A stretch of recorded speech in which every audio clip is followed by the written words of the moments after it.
छत्रपती शिवाजी महाराजांचं अष्टप्रधान मंडळ स्वराज्याचा राज्यकारभार अत्यंत पद्धतशीर आणि सुरळीत चालवण्यासाठी महाराजांनी 8 निष्णात मंत्र्यांचं एक मंडळ तयार केलं होतं. त्याला आपण अष्टप्रधान मंडळ म्हणतो. यातील प्रत्येक मंत्र्याकडे प्रशासनाची एक विशिष्ट जबाबदारी होती. पहिले पंतप्रधान, पेशवा किंवा मुख्यप्रधान आपण ज्यांना म्हणूया, राज्याचा सर्वसाधारण कारभार पाहणं, महाराजांच्या अनुपस्थित राज्याचं प्रतिनिधित्व करणं आणि सर्व विभागांवर देखरेख करणं ही यांची जबाबदारी होती. मोरोपंत त्रिंबक पिंगळे हे अष्टप्रधान मंडळातील पेशवा म्हणून कार्यरत होते. दुसरे आहेत अमात्य अर्थात मुजुमदार. राज्याचा संपूर्ण जमा खर्च पाहणं, महसूल गोळा करणं आणि राज्याच्या आर्थिक व्यवस्थेचं नियोजन करणं हे यांचं काम होतं. आजच्या काळात आपण यांना अर्थमंत्री म्हणू शकतो. रामचंद्र नीळकंठ अमात्य हे त्यावेळीचे आपले अमात्य होते. तिसरं म्हणजे सचिव अर्थात सुरनीस, राजआज्ञा, फरमान, सर्व प्रकारचा अधिकृत पत्रव्यवहार सांभाळणं, पत्रांची भाषा आणि शुद्धता तपासणं हे यांचं काम होतं. अण्णाजी दत्तो हे त्यावेळी सुरनीस होते. चौथं पद होतं मंत्री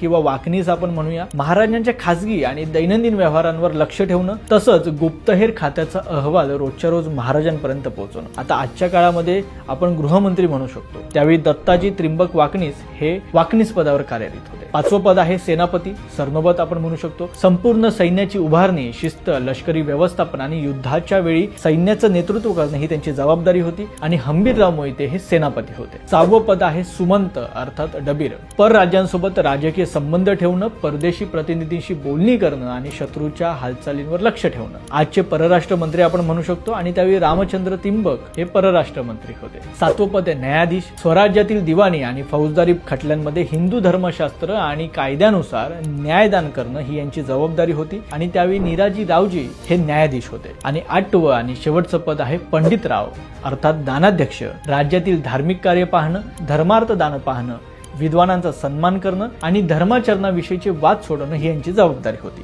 मोरेश्वर पंडितराव हे दानाध्यक्ष होते. विशेष म्हणजे न्यायाधीश आणि पंडितराव वगळता इतर सर्व मंत्र्यांना युद्धप्रसंगी मोहिमेवर जाऊन लढणं हे सक्तीचं होतं.